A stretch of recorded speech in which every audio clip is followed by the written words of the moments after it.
Good afternoon, everyone, and welcome. My name is Marianne Monteleone, Director of Education for LIBOR, and welcome to LIBOR's Wednesday webinar.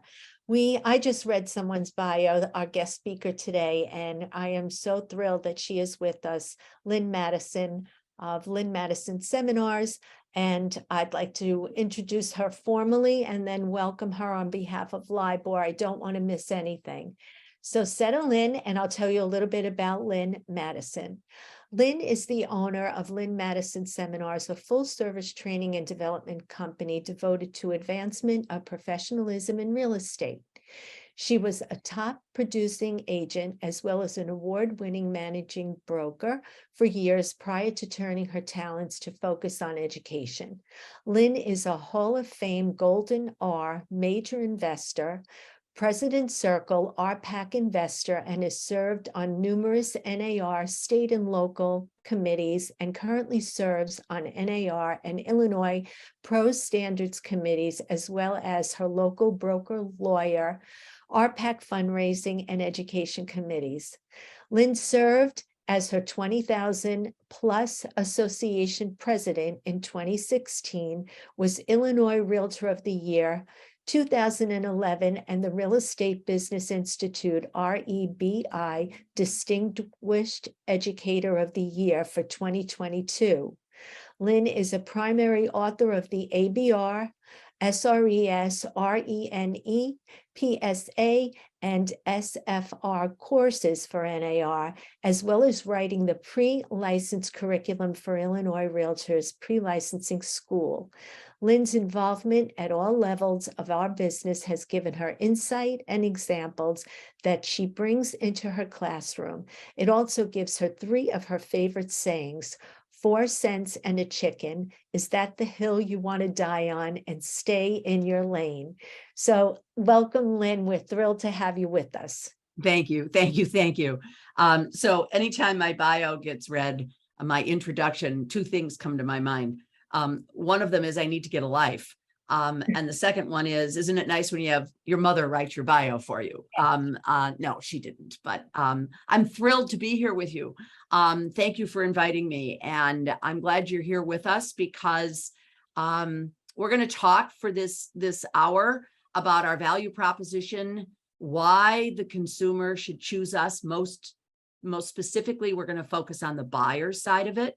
And I just want to let you know that after we're done with this, I will take my slides and turn them into a PDF for you, and we will send you copies of my slides. So you don't have to, hopefully there will be a few slides in here that you want copies of, so that you can kind of use some of this in your business. So we have a lot of current legal issues going on. They've been discussed in many, many different venues, in other courses, et cetera. I'm going to give you a high level explanation of what those are in just a moment.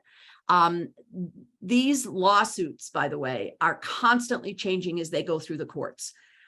So we've got the court system, and we're still waiting to see what the DOJ, the Department of Justice, their final decision is going to be on their original judgment that they filed against the National Association. So we don't have all the answers for you, but we have the direction that this thing seems to be going in. So this variety of lawsuits, so in a nutshell, in other words, the variety of lawsuits that have been filed and that are working their way through the courts are claiming that the sellers are being forced to pay buyer brokerage compensation with no negotiation. Those lawsuits, there are numerous lawsuits. One is a very, very large one that was filed in 2019 that was filed against the 4 largest brokerage franchises in the country, 10 MLSs, and the National Association of Realtors, saying on behalf of sellers that we're forcing them to pay buyer brokerage compensation. It goes on in those lawsuits to say that buyer brokers have no benefit in the transaction, that buyers are able to find all the houses they want to look at on the internet. So ergo, why do we need a buyer agent? And that the only reason that we are doing this paying of the buyer broker compensation is to pad the pockets of our fellow realtors, which is hogwash. And you and I both know that. but we're having to deal with it.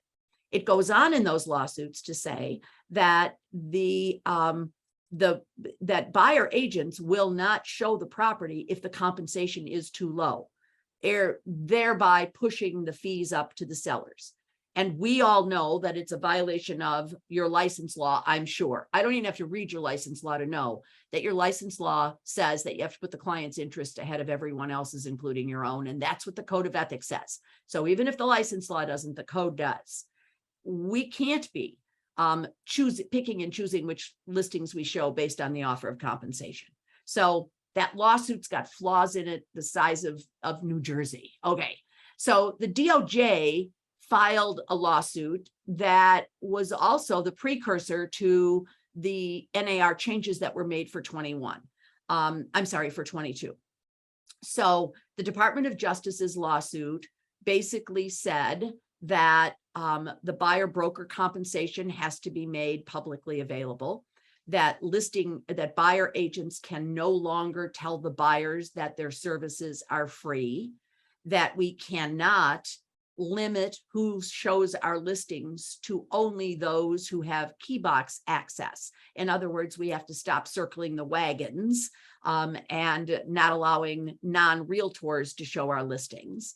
So those were the kinds of things that were in there. That lawsuit, that the DOJ lawsuit, has been rescinded because the DOJ is coming after us for more. Okay, that's in a nutshell where we're at. Buyer brokerage compensation offer in the MLS must be available to the public, and buyer agents cannot say their services are free, costing the buyers nothing. Those things have already been passed. Those were passed for January of 22.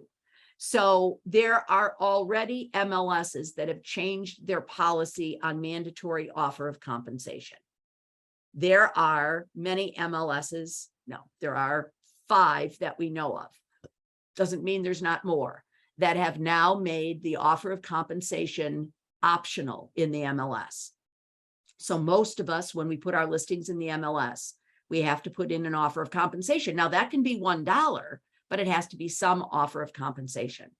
There is, we believe, a high probability that when all of this dust settles and the shootout at the OK Corral is over, there will be no required offer of compensation in the MLS. That's where we think the DOJ and these lawsuits are headed. I don't have a crystal ball. I'm not an attorney. I'm just, in all of the research that we're doing and in all of the conversation that we heard last week when we were at the NAR meetings, this was discussed at every single meeting that I attended.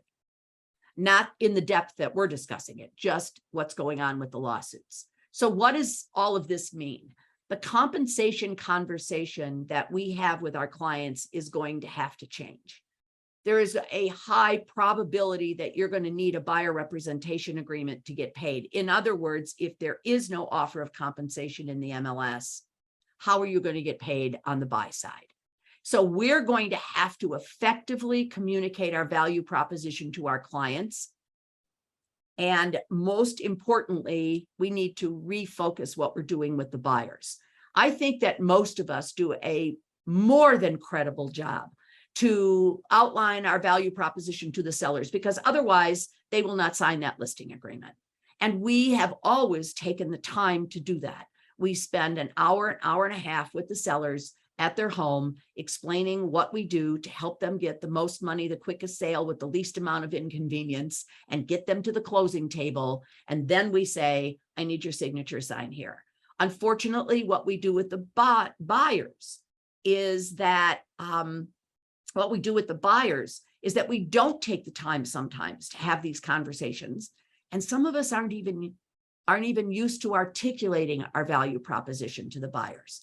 So we need to not only commit to what we're going to be doing, but live up to that commitment as well. So let's just start with the compensation discussion for a moment and what it says in the Code of Ethics, beyond the fact that I can't say my services are free if I'm a buyer agent.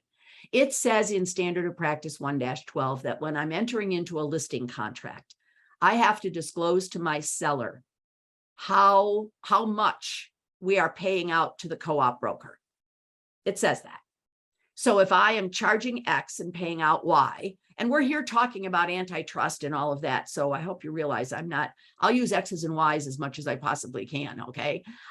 So if I'm charging X and we're paying out Y, I have to disclose that to the seller. So it's there. It says that. Now, standard of practice 113 is on the buy side when entering into buyer agreements. And I want to stop and just mention here that I believe that your law in New York is the same as mine in Illinois, which is I do not have to have a buyer representation agreement to be the agent of the buyer.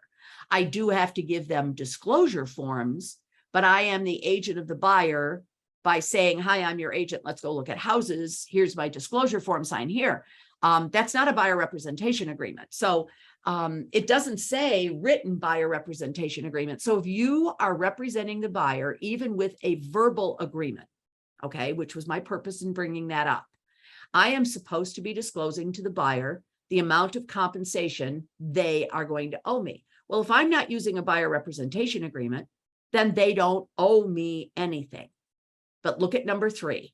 Number 3 says any potential for offsetting compensation from other parties. So if I'm working with a buyer with no buyer rep agreement and my compensation is coming from the other side of the transaction, I am supposed to be disclosing that to my buyer. And I don't think I know, a lot of us have not been doing that.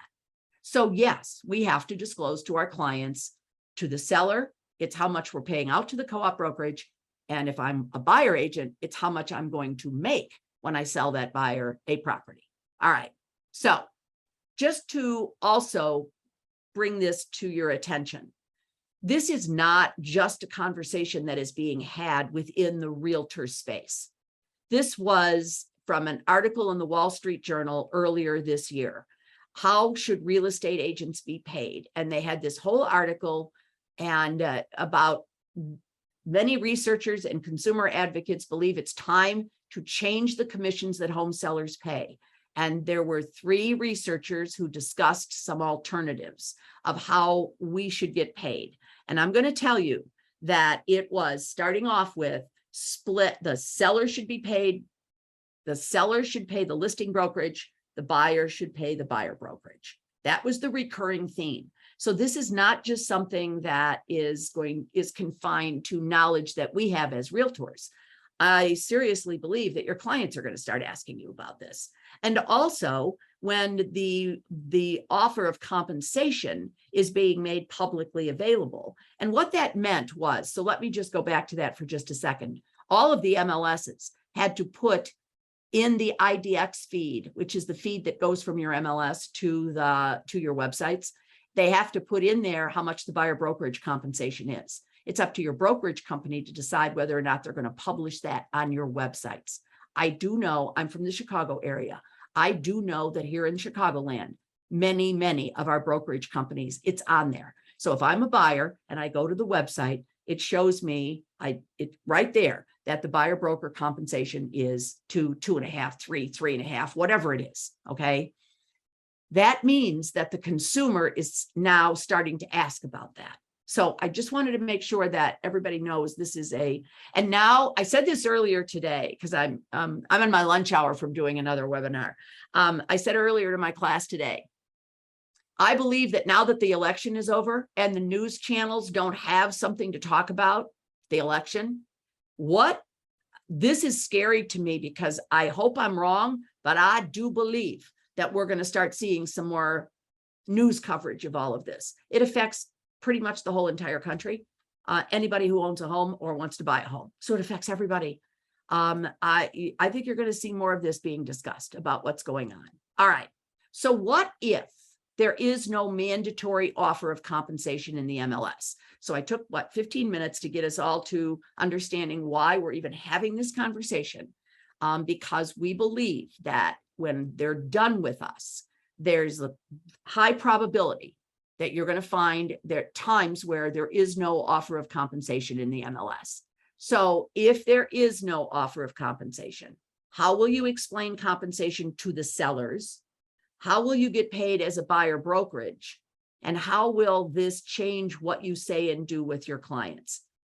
That's the crux of of what we're here for. I want to just, I have no connection whatsoever with Simon Sinek other than I'm a fangirl, if you will. His whole theory is everything starts with why. And I 100% agree with that. You can't just tell somebody what you do. You need to tell them why it's a benefit to them. So when you're giving your value proposition to your sellers or to your buyers, it's not about what you do or even about how you do it. It's about why that's important to them. So if you want to be who they choose to represent them in the largest single purchase they're ever going to make in their lives, which is their home, then you need to give them reasons why.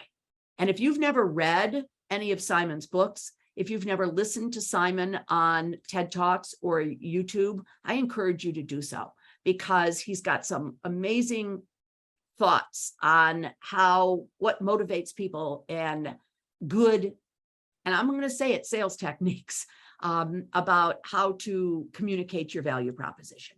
So basically, he talks about the golden circle, and this is what we do, then how we do it, and then the why is how what we do benefits them, the reason we do it, why it's a benefit to them.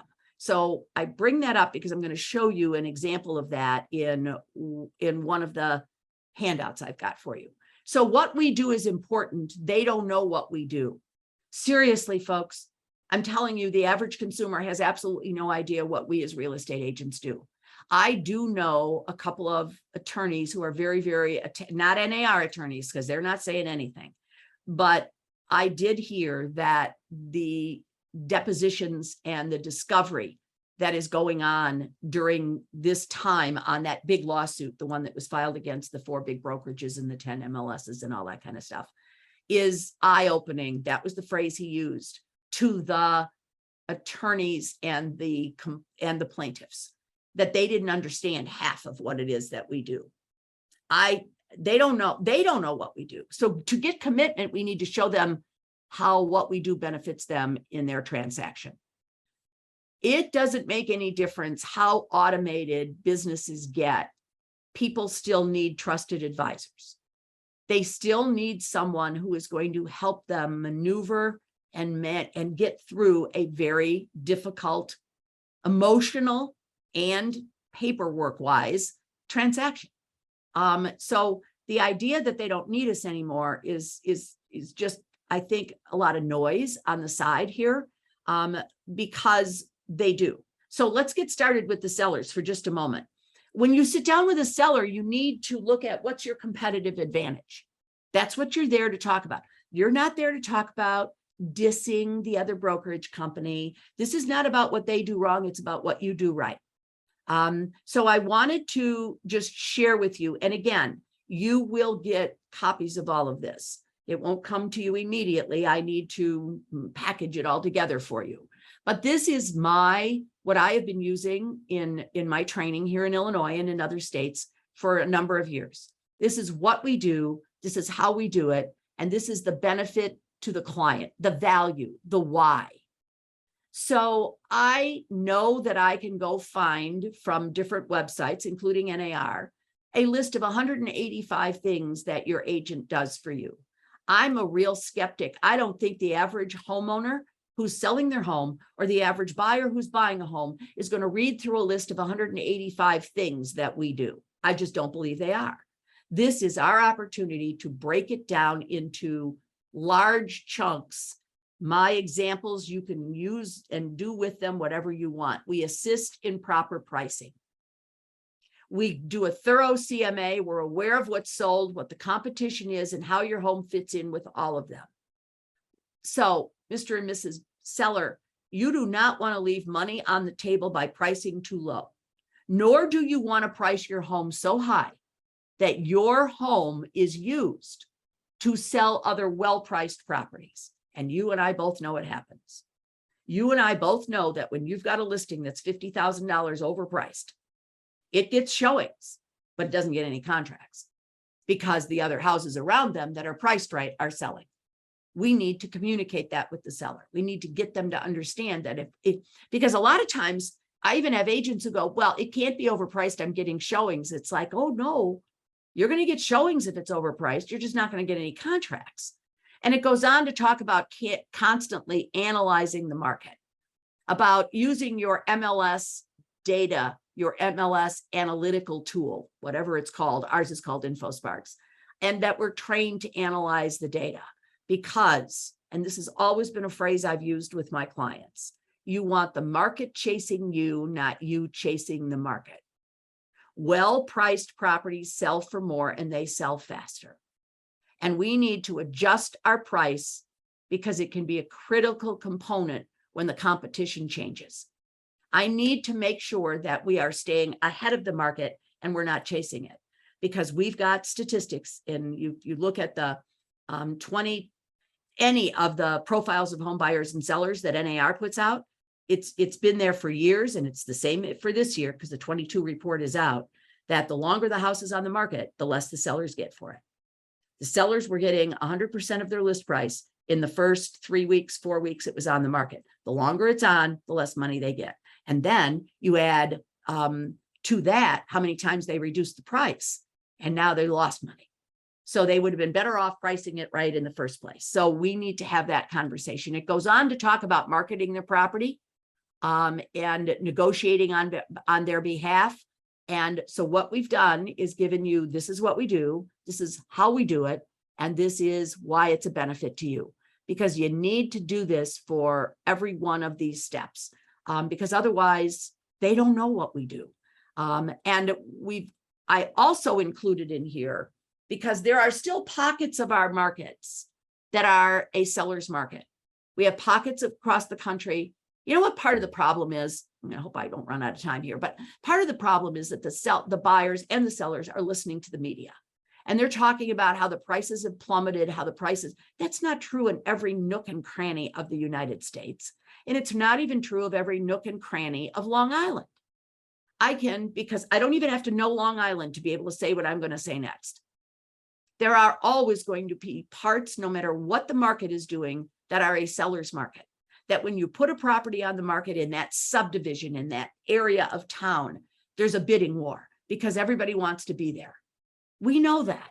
So if you're in that market, part of what we get challenged on by the sellers is, why do I need to pay you all that money? Because we've got plenty. That's what we went through for the last 2 years. It's a seller's market. You can't focus on finding a buyer if it's a seller's market. You have to focus on what we do once the buyer makes an offer. And I've always used the tip of the iceberg. It wasn't the part of the iceberg you can see that sunk the Titanic. It was what was under the water. So what we do under the water is a big deal. So I always sat with my sellers and said, once an offer is made, that's when my job starts. And this is what we do. We negotiate. Whether you use attorneys in your marketplace or not, we work with the attorneys, we assist in negotiating. This is all of the things that we do. Add to the list whatever you want to add to it to make it relevant for your market, because there's a ton of things in there that we do beyond just find a buyer for that property. I'm not saying that's not important. It is important. But so are all the other things that we do. You'll find included when I send it to you, something called a pledge of performance. These are mine. I've been using them for many, many years, both when I was an agent and when I was a managing broker, and now I use them in my training. I don't think that anyone, and I started with my buyer's pledge of performance, but this is the sellers, because I made a companion piece, if you will. I don't think they're going to commit to us until we commit to them.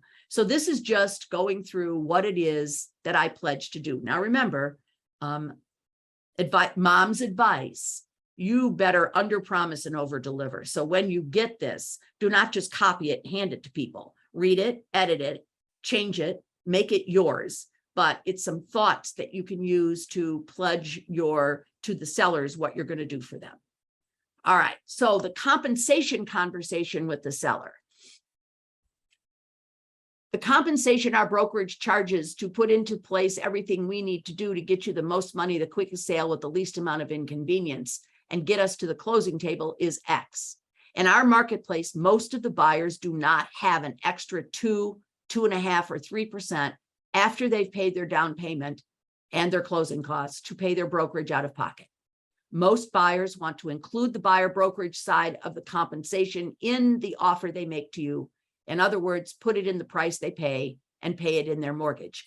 I believe that is the way it's been done for 50 years or more. And we need to get, even if there is no mandatory offer of compensation in the MLS, it is my opinion and the opinion of most of us that it is still in the seller's best interest for them to offer compensation in the MLS.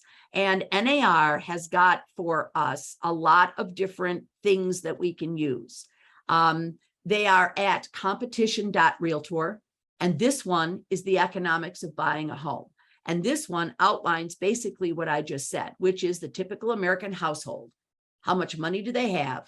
And it doesn't leave them enough money to pay that compensation out of their pocket. We don't want to disenfranchise first-time or low-income borrowers from being homeowners because of some stupid idea that 8 law firms have that somehow or another buyer brokers aren't necessary. So we don't want them. And so now these people are going to go out and buy a house and not be represented. It just doesn't even make any sense. So know that NAR has got a lot of stuff on their website, and I'm going to send you all of that as well. And it's at competition.realtor, by the way. That's where most of it is, that you can use for that. There's other language that you can use that I'm going to include.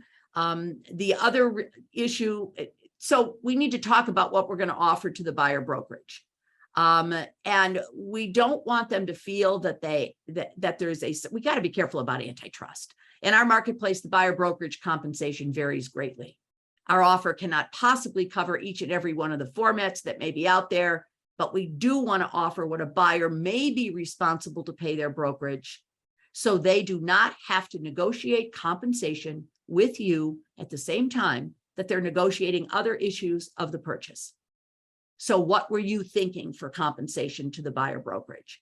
And then may I suggest to you, as we teach in the RENE class, the real estate negotiating expert class, as we teach there, you got to learn when to shut up. There is the power of silence. Just stop talking and let them answer your question. Now, it is very obvious that we are not forcing them to pay buyer brokerage compensation. We're discussing why they should, why it's a benefit to them to get their home shown and sold, and what would they like to offer. And then I will make sure that you get, and I'm not going to take the time to do it because I want to be done here in the next 30 minutes and I want to flip over to the buy side of this. If they don't want to pay anything, how you might want to handle that objection, and explaining how that if they choose not to pay anything, they're not going to make the same amount of money on the sale. Because I'm a buyer agent, I'm not stupid. When all of the other houses were offering 2, 2.5, or 3%, and this one is not, meaning my buyer now has to pay me themselves, my buyer is not going to pay that seller the same amount of money. He's going to pay a seller who's covering the compensation for the buyers. So if the sellers think that when this is over with, they can stop paying buyer compensation and pocket that money, they are really crazy. We'll show them what buyer agents really do, which is to educate their buyers. So it's a change. It's going to end up being the same thing, we believe. It's just going to change how we have this conversation. So the listing agent puts the offer of compensation in the MLS. We prepare the seller for the buyer's options if the seller chooses a non-competitive amount or chooses nothing, if we get to that.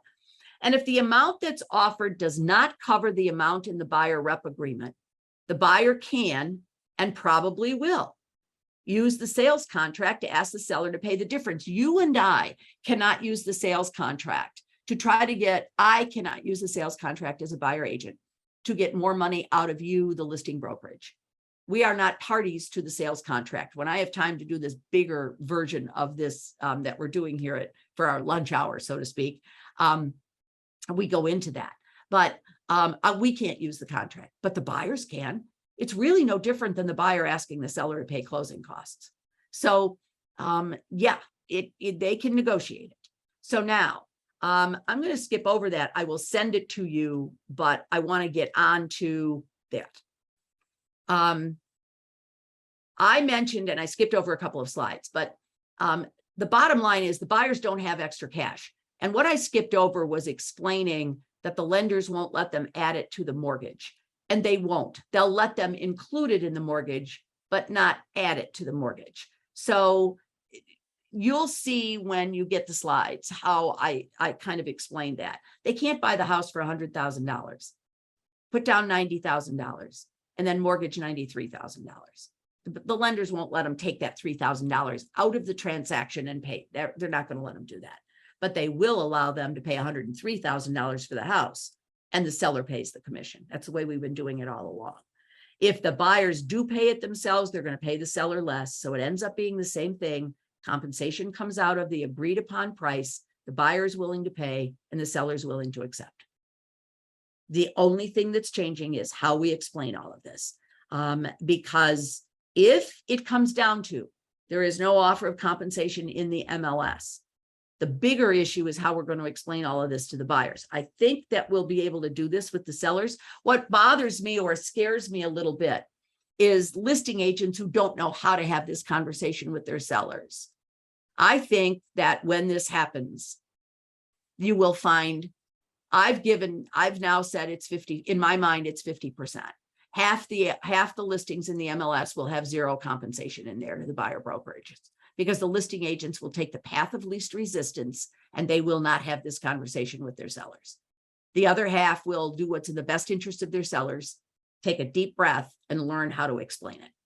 And you all know who those people are in your marketplace who are going to do this professionally and do it the right way, and those that are just going to take a shortcut. All right. So I also want to say this to you, and this is for even starting right now. We have to stop offering bonuses to the buyer brokerage companies.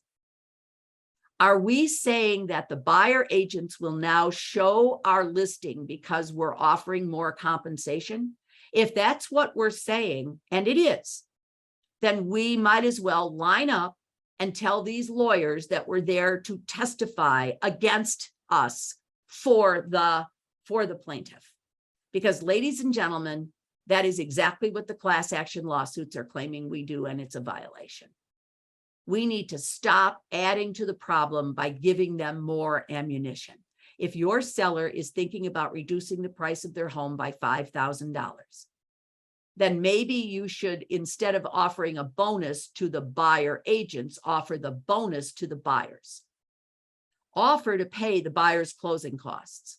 Offer to prepay the homeowners association fees for however long that $5,000 would prepay it.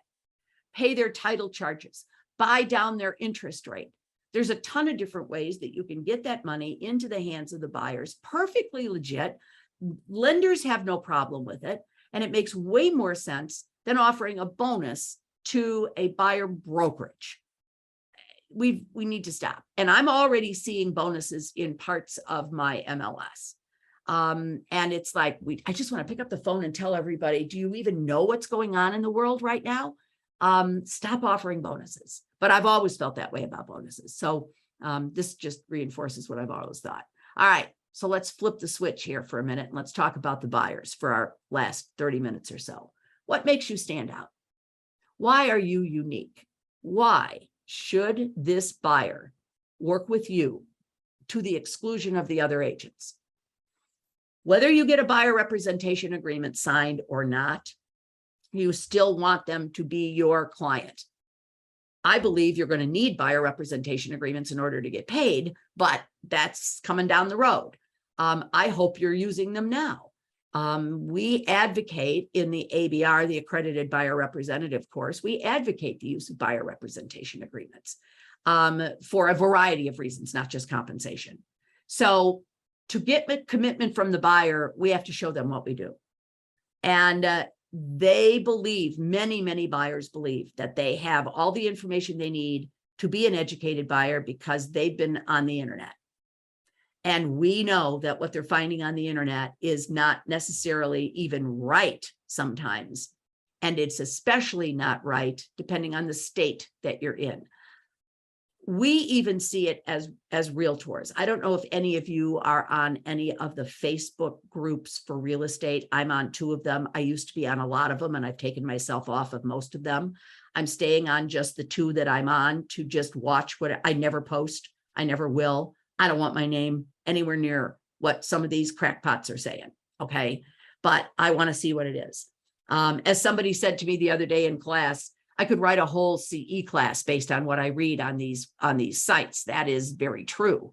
But what I see is somebody will ask a question. A real estate agent will ask a question, and they will get 150 answers from all 50 states.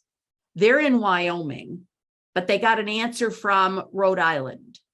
They're in California, but they got an answer from New York. Trust me when I tell you our laws are all different. And how something is handled in one state is not the same as the other. So depending on where your buyers are getting all of their information from, it could be just bad information. So understanding what we do and then being able to translate that into a benefit to the buyer is the foundation of buyer agency, and it's the foundation of your value proposition. So I want to suggest to you something that those of us involved with education at NAR have been talking about for quite some time, and this is finally coming to pass. I know that typically the lender does the financing.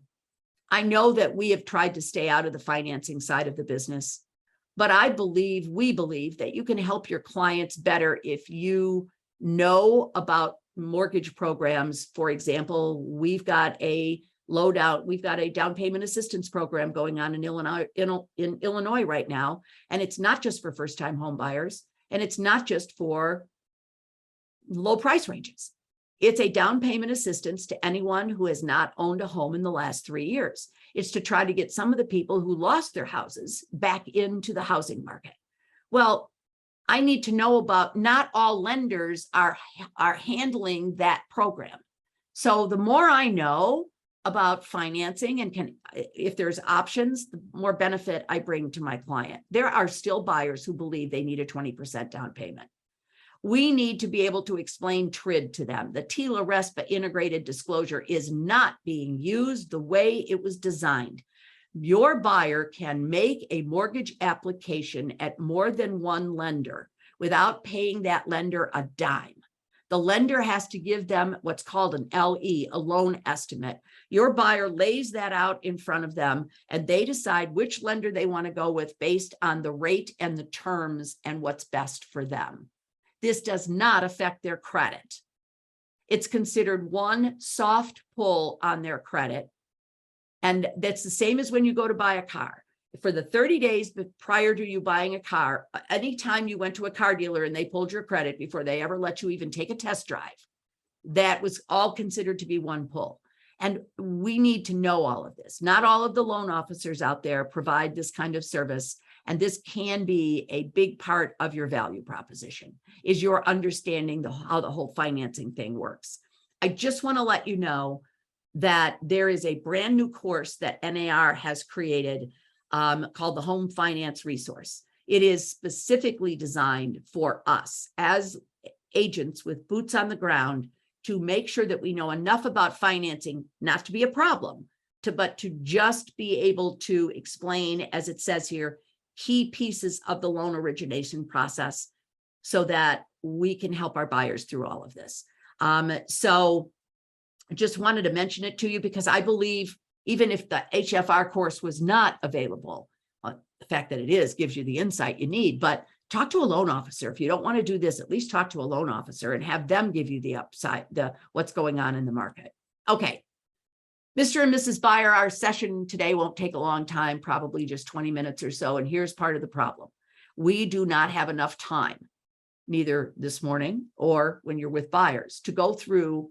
You don't have the same length of time with the buyers that you have with the sellers. So you've got to find a way to, and I've got all of the terminology and all of the scripting in here for you about walking them through it, including a buyer qualifying questionnaire that asks open-ended questions instead of questions that have them put their back up. Do we want to know if they're in an exclusive agreement with another brokerage company? Yes. Do we want to know if they're looking at houses with someone else and whether or not they're going to buy with us, or just want us to show them houses so they can go back and buy a house from Betty Boop at Grope and Fumble? Yeah, but there's a way to ask those questions. So you'll find in the packet that we send you questions like, how long have you been looking for a home? How have you been doing that? Have any agents shown you houses? What did you sign with? It is the same. It's just a much softer way to begin, and they're open-ended questions. You get most of them. It gives you the ability to have a conversation. It goes into describe your ideal home. If we can't find everything, what would you compromise on? And now, what are your deal breakers? Tell me those things that you will not compromise on. And now tell me about your lifestyle. I need to know whether they need a formal dining room or a big great room. It's two entirely different house styles. If money were no object, what have you always wanted? Let's pretend you're buying, you have money, somebody's writing out a blank check for you. What have you always wanted in your home? Doesn't mean I'm going to find it. It means I'm getting to know a little bit more about what makes them tick. So you need a good buyer qualifying questionnaire that you can use. And just a reminder, because I'm a fair housing instructor, you got to ask the buyers the same questions. You got to ask them the same way. And we all know that, but this helps with that because you've got a form that you're using to ask those questions. So this is the piece that talks about having them talk with a lender. I am not taking buyers out to show them houses unless they've been pre-approved, pre-qualified by a lender. I have a huge problem with the agents that do. And I'm just going to say to you, I have a problem with it for you. First of all, you've got a safety issue to look at. But second of all, why are you doing this? Why are you taking buyers out and showing them houses that are between $300,000 and $350,000 when maybe they can only afford $195,000? Why are you showing them an $800,000 house when all they can afford is a $600,000? And I know that there are many people who will do it just one time and then they come back and do all of this. That's cool. You do it, you do you. But I wanted to give you some ability to have that conversation with the buyers right up front. Here's the what, how, and why for the buyers. So just like I had one for the sellers, we have one for the buyers. We find suitable properties. And I just want to point out to you what it says, the benefit to the client. Not all of the properties you see on the internet are available, and not all available properties are on the internet. I want you to think about it's 100% true. You and I both know that the buyers sometimes think that they're even in the MLS when they're on the internet, and they're finding properties on the internet on websites. Those properties are already sold. Sometimes they're even closed. And yet we have, and you'll notice here it says use PLN. We have in our MLS something called the Private Listing Network. Not everybody has one, but most MLSs have a place in the MLS where we can put a listing that does not go into the IDX feed. It doesn't go on to everyone's websites. It's shared privately with other realtors. If you have that in your MLS, you need to make sure the buyers are aware of that, because that is a huge benefit of choosing an agent to work with. So I'm going to show property to the buyer. And yeah, I know I make all of the listing agents angry when I say this, but Mr. and Mrs. Buyer, sellers stage their house for a reason. My job is to have you look at things that don't change and how difficult it may be to change others. You know, you have buyers who watch HGTV and they honest to God think it works really that way. That all you got to do is buy a house, take a sledgehammer, and an hour later, you've spent $1,100 and you've remodeled the whole first floor. It doesn't work that way. And I've had buyers I've shown houses to, and they're talking about knocking down a wall. And I'm going, you can't knock down this wall. It's a load-bearing wall. So you're going to have to at least leave pillars here if you want to open up the middle part of it, but you can't just take this wall out. But they think they can just knock down walls. They're just going to have a sledgehammer party. So it goes on to talking about analyzing the market, writing the offer, and negotiating, etc. And I missed something when I was talking about the sellers. So I want to just mention this to you. Putting your sellers, so I'm going to presume that you have what we call a prospecting program in the MLS. So if you have a buyer looking for a 4-bedroom, 2.5-bath, 2-story between $600,000 and $650,000, you put them in the MLS, and anytime a new listing comes on that fits that description, they get an email. Anytime a price reduction happens that now makes that property in that description, they get an email. I want you to, if you're not doing it, put your sellers in the prospecting system as if they were buyers for their own house, and tell them that you're going to do that. This is one of the ways we keep an eye on the market. Mr. and Mrs. Seller, I'm going to put you in the MLS as if you were buying your own home. So every time a new listing comes on, you'll know about it. It will, and you and I can have a conversation, because we're listing at $650,000. If we see that 5 new listings come on all within this subdivision and they're all on at 625 and under, then you and I need to talk, because it could affect where we're at with our price. So it gives the seller, and I meant to mention that because I didn't realize how many people hadn't been doing that until I did this in a couple of other places, and people went, I didn't even think about that. All right, let's go back to the buyers.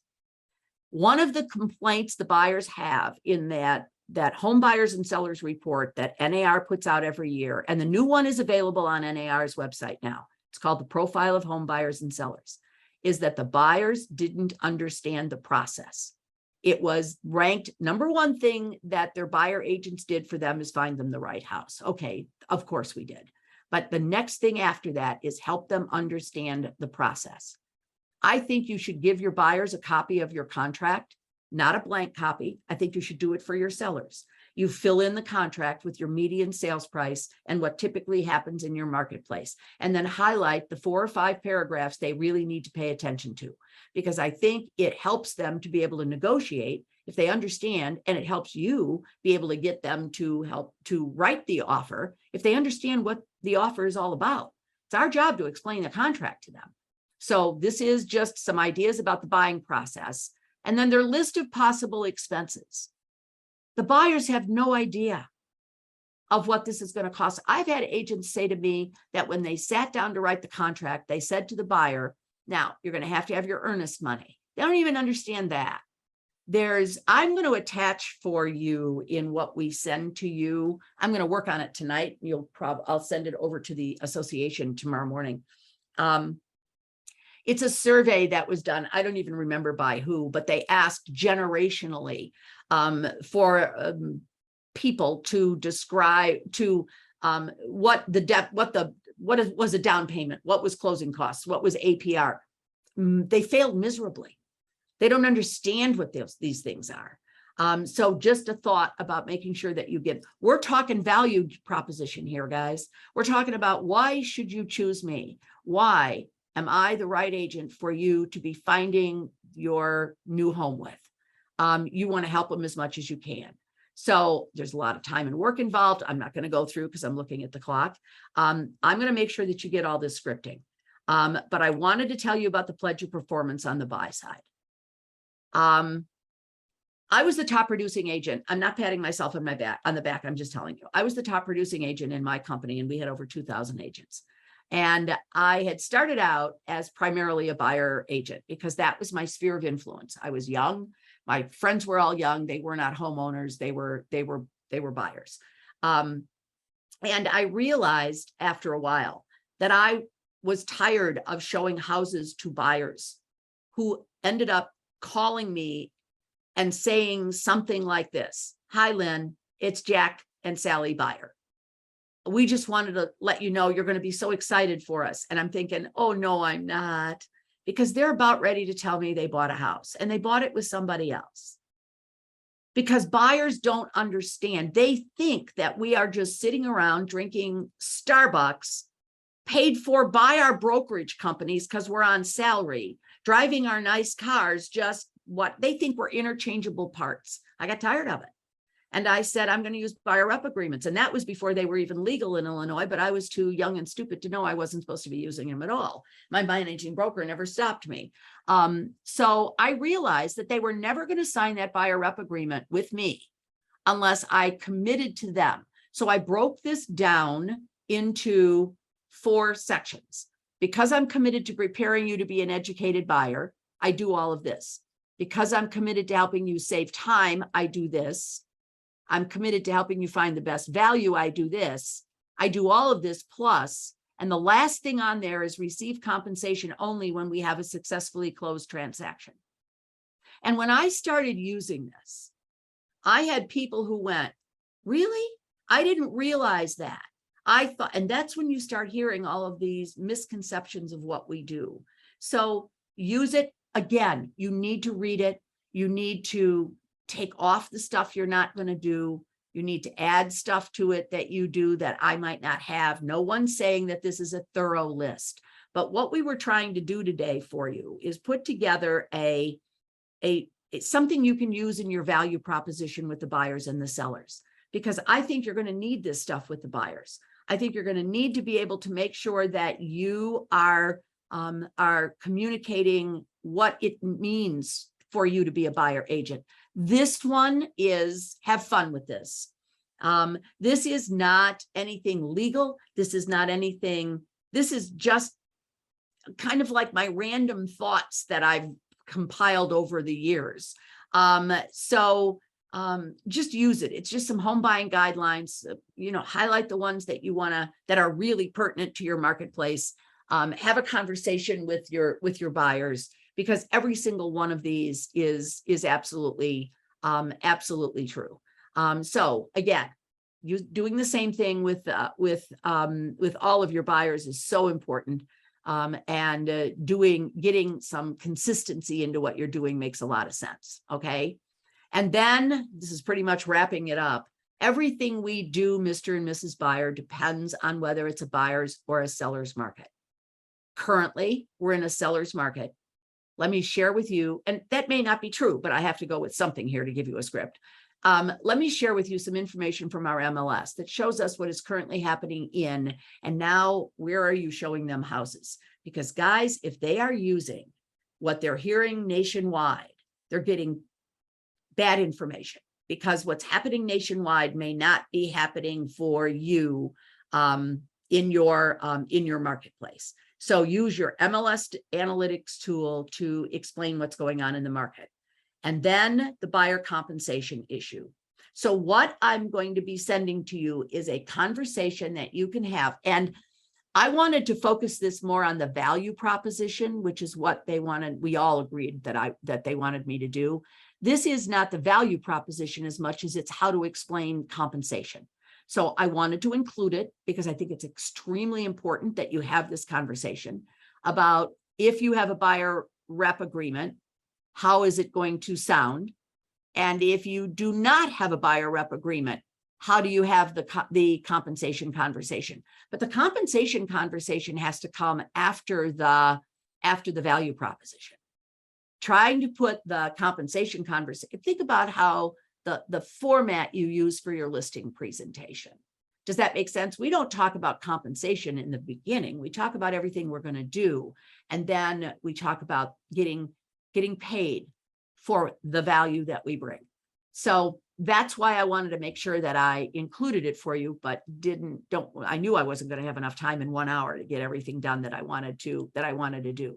So I want to, in this last couple of minutes, just say that on the National Association of Realtors website, you have in that competition.realtor, you've got tons of information on there to help you with all of this.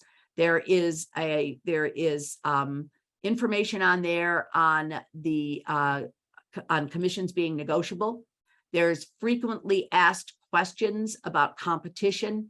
They are great questions with great answers for you about what might be that questions that you'll have, let alone the questions that your consumers may have. There's for example, why are MLSs needed when we can find the listings online? So there's a lot, and that will help you have that conversation with the consumers. There is this is, you're only seeing part of it, but this is all about what would it be if we didn't have the MLS. There is a little niggling feeling out there that they're coming after the MLSs next. I happen to be vice chair of our humongous MLS here in the Midwest. We were at the CMLS, the Council of Multiple Listing Services meetings. And I will tell you, the CMLS people have hired their own attorneys to fight this whole antitrust thing. So the MLSs are establishing their value in this whole system at the same time we're establishing ours. This is called the Essential Real Estate Agent. And this is something you can use in your buyer counseling that talks about what we bring to the table, many of the things that I've already talked about, but it's there for you. And then there's one called How Real Estate Commissions Work. This has got a lot of information in it. I think it's more for us than it is for the consumer, but depending on how analytical your consumers are, it is something that you may want to take a look at as well. And then 3 ways to maximize the value of your real estate agent. And this is for the consumer again. Use their expert knowledge on the home buying process, choose the service model that fits your needs, and let them do the hard work and take the stress out of your home search. So some really good stuff. NAR, keep an eye out for it. NAR is constantly putting more stuff on there. And I noticed that, oh, by the way, this is on there as well. 184 things your realtor does for you. And I told you, I'm not a fan of this, but there are a lot of people who are a fan of this kind of thing. I will make sure that you have the abbreviated, you don't want that great big long URL thing. I'll make sure that you've got a clickable link that you can use, because this is on NAR's website as well. And I noticed in the chat that there's been that Marianne put in there that the agency disclosure has to be filled out. I mentioned that very briefly because I didn't want to turn this into turn this necessarily into an agency class. But there's also resources on your association's legal page. So I just want blatant plug now, although I'm just following up, and Marianne didn't even know I was going to do this. But here we go. When anybody asks me about designations and certifications, I always talk about the core 4. The ABR class, which is 2 days where we focus on buyers. The SRS class is 2 days where we focus on sellers. Then the RENE is 2 days where we focus on negotiating, and it's amazing, if I do say so myself, because I'm part author of that one. And the PSA, which is the Pricing Strategy Advisor. That's where we talk about appraisals, where we talk about appraisers, where we talk about doing CMAs, where we talk about doing pricing.